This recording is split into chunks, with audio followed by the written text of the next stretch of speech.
Hello, whistleblowers everywhere. Today I'm going to do a tutorial on some of the more advanced ornaments that we can use. So I'm going to start with what's called the double tap roll. Now you can do a double tap short roll, a double tap long roll. And it's just adding an extra step and giving you a slightly different rhythm with the double taps. So I'll explain all that a bit later on. And also we're going to have a look at some craning. Now craning is the bane of many whistle players, and many whistle players in fact don't even bother with them, but I like crans. Primarily it's a piping ornament, and me primarily being a piper, I tend to use them a lot in my whistle playing. So I'll give you a breakdown of how I do them and the steps I use in putting the ornament together. And then we'll do a few little exercises which I like to teach people on how just little ways of improving your cran, improving your double tap. There's another ornament which I'm going to talk about, which is a tongued triplet roll. It's slightly different. It's the same as a short roll, or basically it's more rather a long roll but done in the time of a short roll, and it gives you a tripleted kind of effect, which is a little bit different from your normal short roll, but I will explain it all. So first of all, let's go through the basic ornament and look at how we can adapt the roll, the short roll, the long roll, and how we can turn them into the double tap roll. So let's have a look at our regular long roll. So let's do one on G, one on F, and one on E. So it's note cut tap, and it takes the place of a dotted quarter note. So we've got note cut tap F,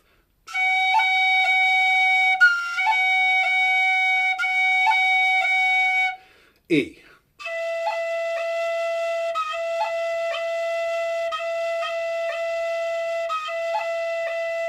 So let's do those together.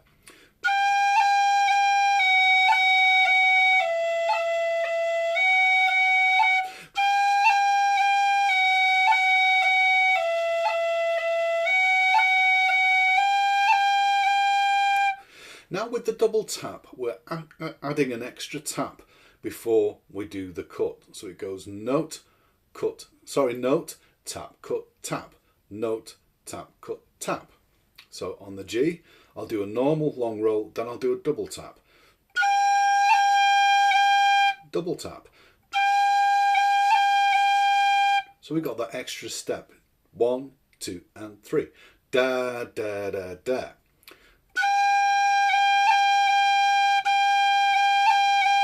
And with F,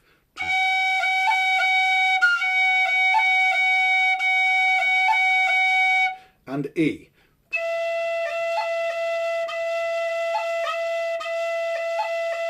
Now you can double tap on the on the A and the B.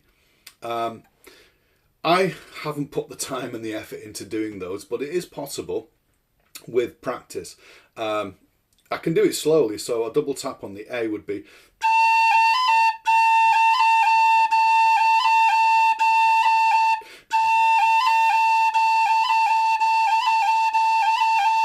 on the B.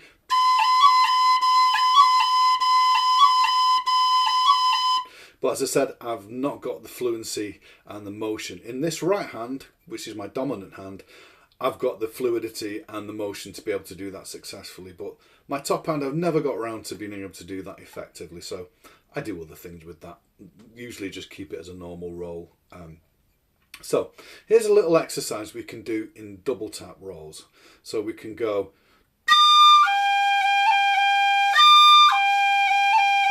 D, G, note, tap, cut, tap.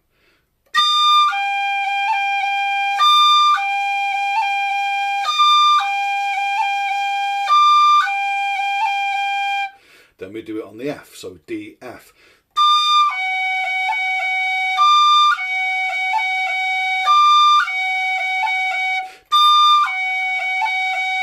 and then on the E.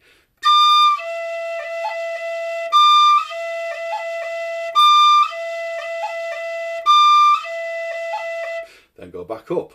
So we'll go down and then up.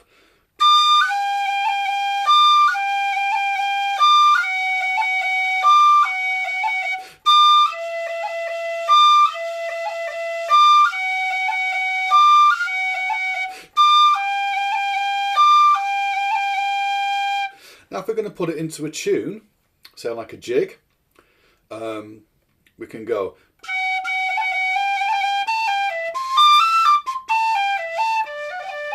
like in Garrett Barry's.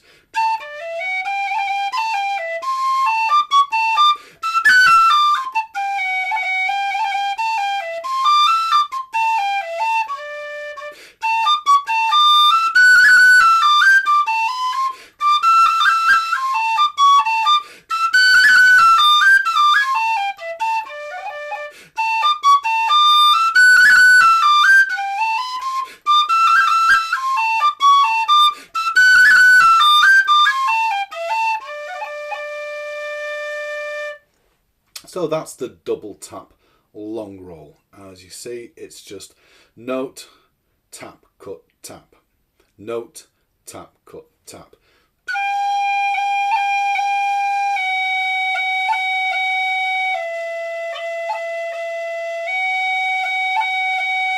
And it sounds great when you speed it up.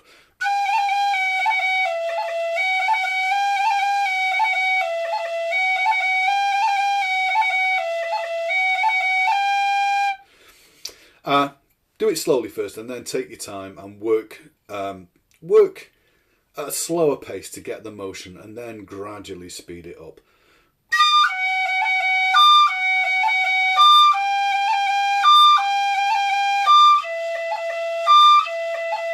And then once you're confident,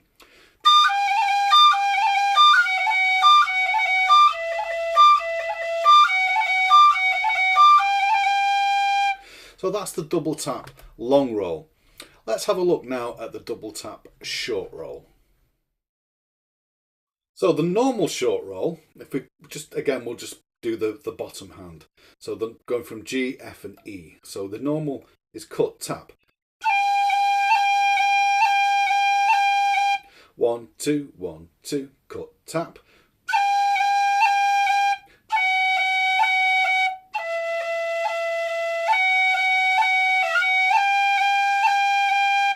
So again, we're adding an extra tap, so it's going tap, cut, tap, tap, cut, tap.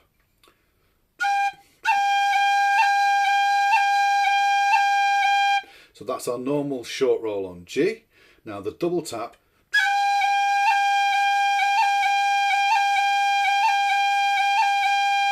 So if we're playing a tune,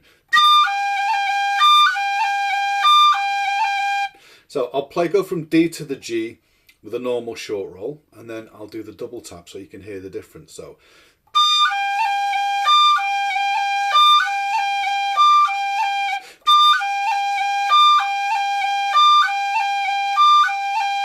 now double tap.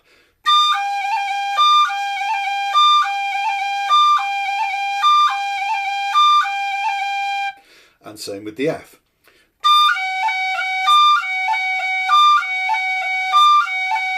Now the double tap.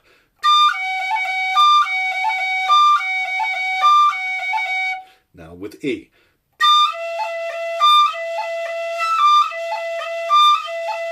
Double tap.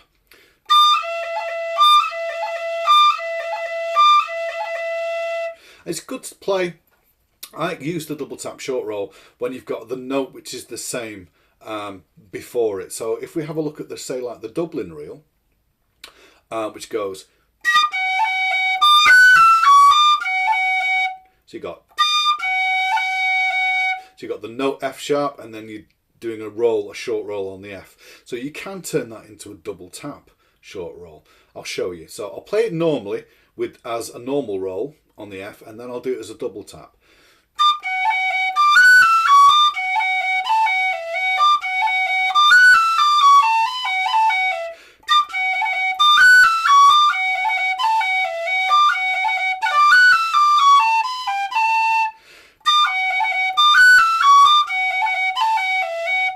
normal roll, double tap.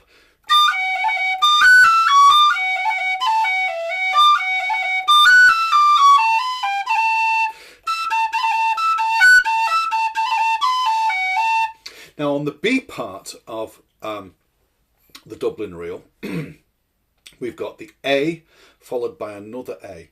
And so this is where the tripleted short roll comes in. So the normal short roll on the A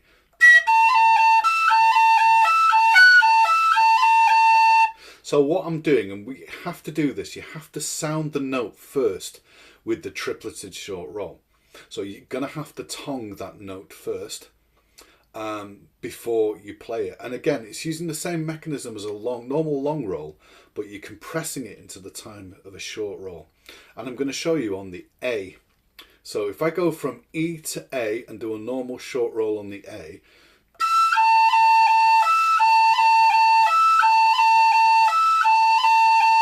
so E, A, cut, tap, E, A, cut, tap. With the tripleted short roll, you're going E, A, sound the A, cut the A. So E, sound the A, cut the A, tap the A. So you're going.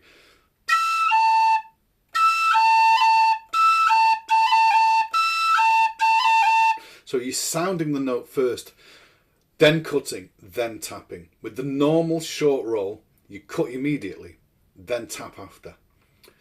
The tripleted short roll, you sound the note first, then cut it, then tap it. So let me show you the difference. So the normal short roll on A.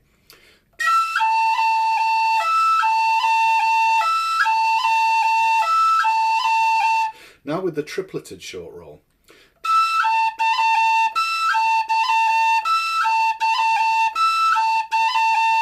And when I speed it up, you can really hear the difference. So I'll do it normal and then tripleted.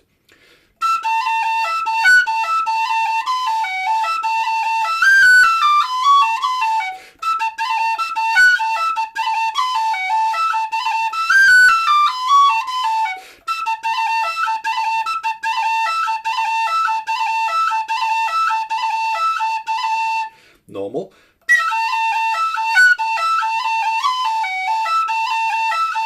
Tripleted.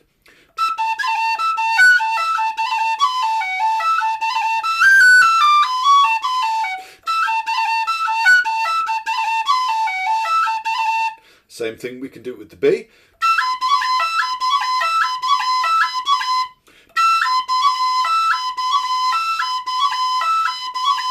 Same thing with the A. G.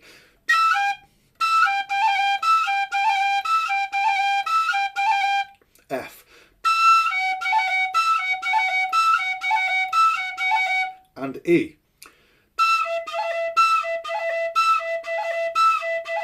So you can triplet those short rolls.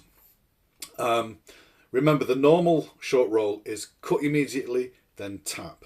With the tripleted short roll, you sound the note first, so you tongue it, and you have to tongue it because otherwise you don't get the separation. So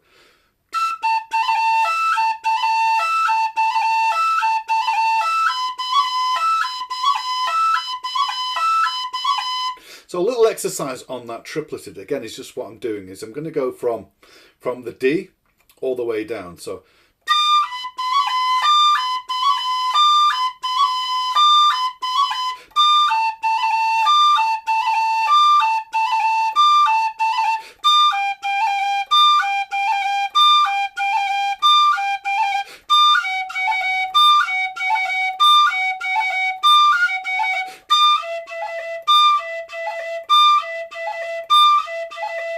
tongue, slur, and then tongue the tripleted roll. Otherwise you won't be able to get that sounding note. So if I do it normally,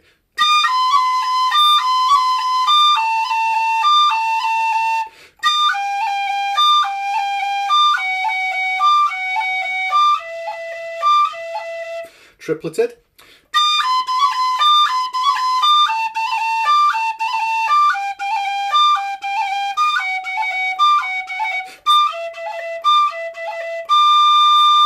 So there you have the difference between the double tap short roll, double tap long roll, double tap short roll, and the tripleted short roll.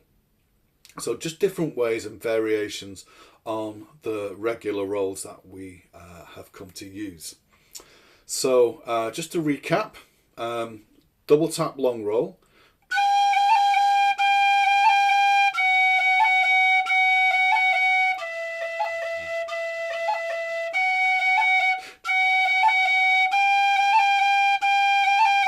Note, tap, cut, tap. Note, tap, cut, tap. Da, da, da, da. Da, da, da, da. So that's the rhythm you want to get. So the short roll double tap is da, da, da, da, da, da.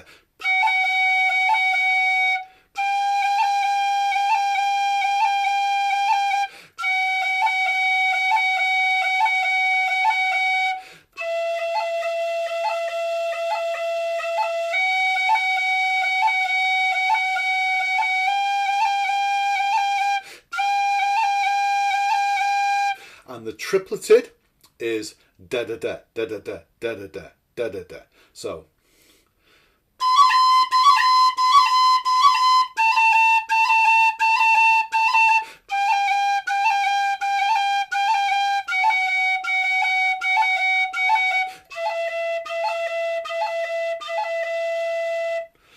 that's just a few variations on long and short rolls.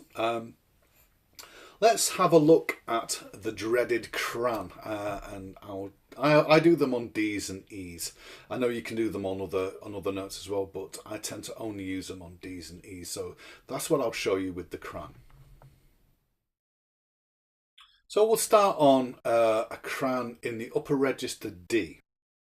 We do them in upper and lower registers, and they work well on both. So the way I do it, now there are other ways of doing it, and none of them are any more or less valid because it's the rhythm we're after, not the notes. The notes which you cut with, and so the cran is basically made up of a series of cuts using different notes. So the way I do a cran on the D, this is what I call a short cran because it's taking up the space of a crotchet or a quarter note. So there's the easy way, and then there's a more advanced cran. I'll show you both. I think the more advanced one sounds better, but it's middle, index, middle.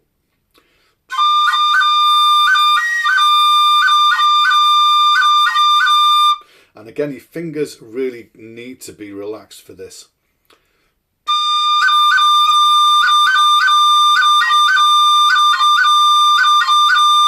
So that's the movement we want.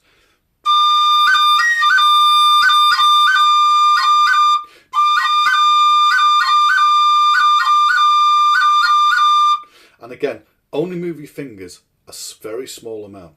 Look at my bottom hand, how much I'm moving.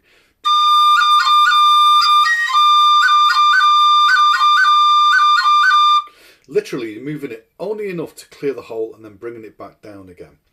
So the rhythm that you want is da-da-da, da-da-da, da-da-da.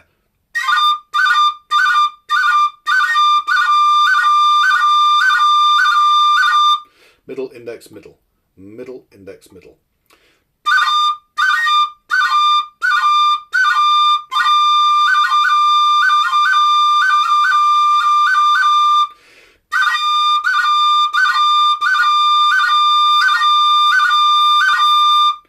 And that's the D cran. Now, to get the full cran, you add an extra A cut. So you're going middle, index, middle, A cut.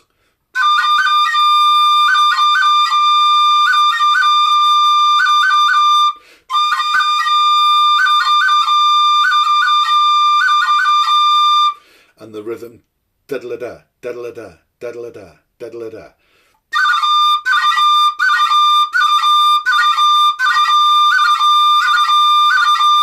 Crans are very difficult to do slowly. In fact, they don't work slowly. And the rhythm is found in your finger drumming on the holes of the whistle. So diddle-a-dun, diddle-a-dun, diddle-a-dun, diddle-a-dun. That's the way you get it, and you have to have soft, relaxed hands and fingers, and it's a matter of just practicing until that rhythm, you can hear it and you can repeat it.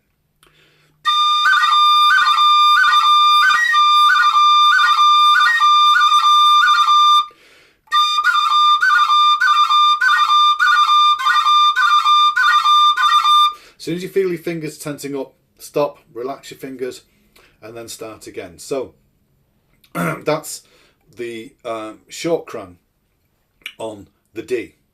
And it's exactly the same thing on the E as well, except we're doing this.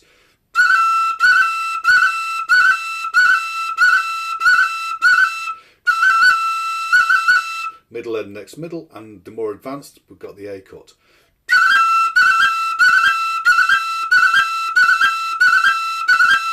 You want diddle-a-da, diddle-a-da. You want to make sure that rhythm is there. And it does take a lot of practice, consistent practice, and it will drive you crackers. But it's worth it in the end, isn't it? Right, so a little exercise in the D cran. Again, we're going from B, D cran, A, D cran. So we go.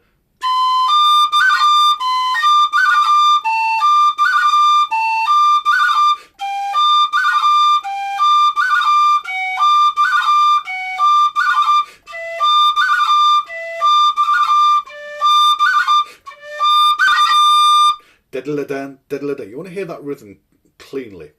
So.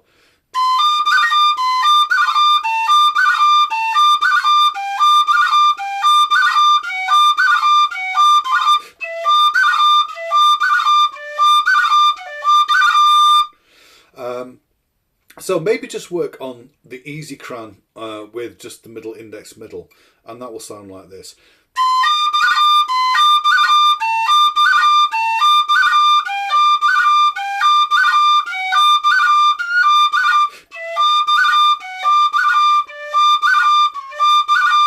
Now with the additional A cut.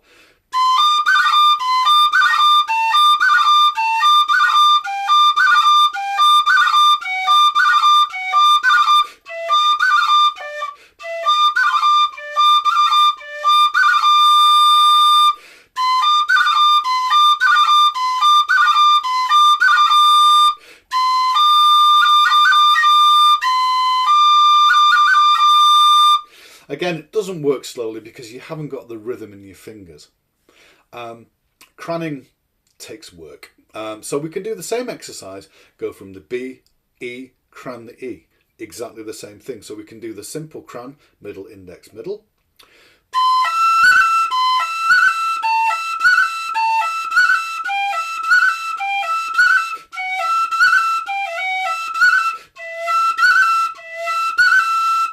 And once we get good with that, we can add the extra A cut and get the full.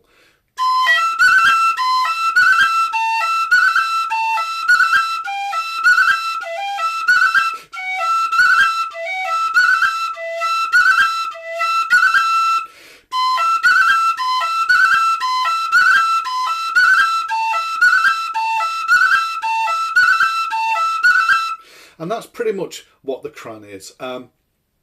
Well, you can cran a dotted note, but you're adding an extra cut. So if I'm doing, again, if we do a cran on the lower notes,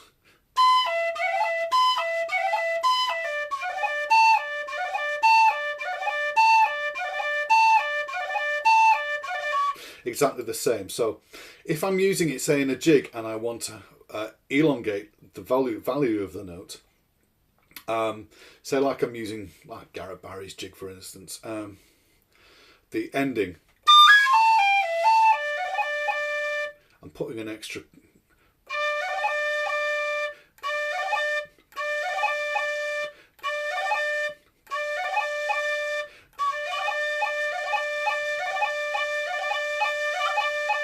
dun digga dun dun digga dun dun digga dun dun, or the easy.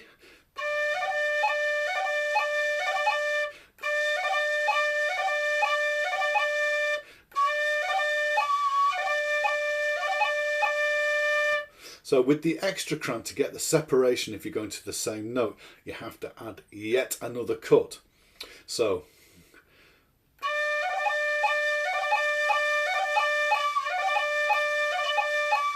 and E.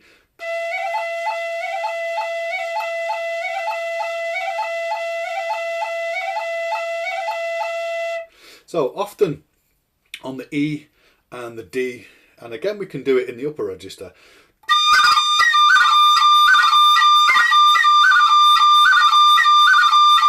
Dun digga dun dun digga dun dun digga dun dun.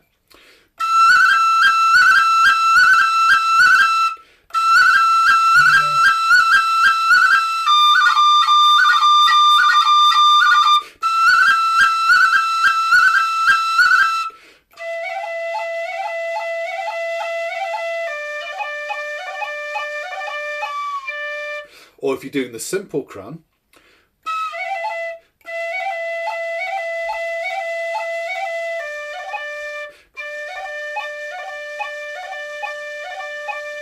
I actually find it difficult to do the simple cran now, so I'm so used to adding the extra A cut, which is pretty much what the piper's cran is. So let's just review that again. The long cran. So if we're doing it in Garrett Barry's,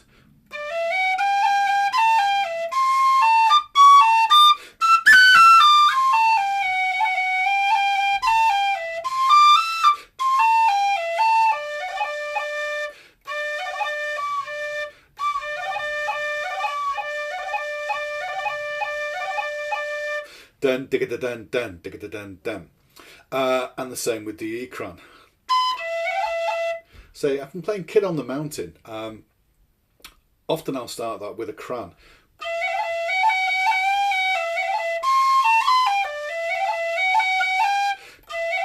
Now you can do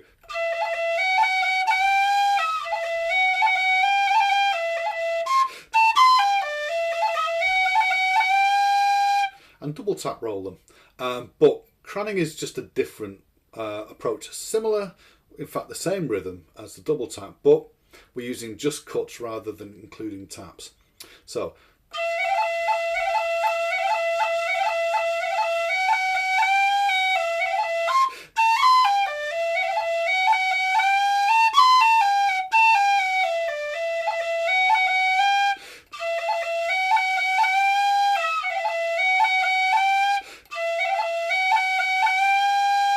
So D's, E's, upper D's and E's. Now I know some whistle players have got the facility to cran on other notes as well, and it's not something which I do, but as I said, other whistle players cran on different notes as well.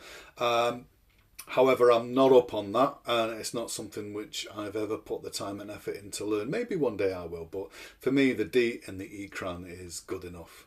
So that's some advanced ornamentation, and seriously, don't worry folks if you're struggling with it. Just take one of them, maybe just work on one of them and just try working it one into maybe a simple piece of music. Maybe it's a double tap roll, or maybe if it's the tripleted short roll, or even the cran. Have a go and try them out, and don't worry too much if you're struggling with it. It literally, the crans have taken me many years to perfect, and I still haven't perfected them. So let's change the word to perfect to attempt. So it's taken me years and years of practice to attempt to get them more or less okay, sounding to me anyway. But they do take time, they do take practice. So don't be discouraged, have a go. And again, like all the other ornaments, use them at your discretion. If you like them, maybe use one or two, or use them all the time if you like them that much. Or if you really can't abide them, then just don't use them. That's the great thing about ornamentation. It's all how you, as a whistle player, want to use them and integrate them into your own playing. So that's it, folks. I hope you've enjoyed this. Again, if you have found it useful, Maybe you'd like to hit that subscribe button. Always new content coming up. And again, share it amongst your friends, share it amongst your family, share it amongst complete strangers if you wish. It's all good with me. So folks, take care, and I shall see you soon for another episode of the Whistleblowers YouTube channel, tune breakdown, tutorial, or whatever springs to mind. Bye for now, folks.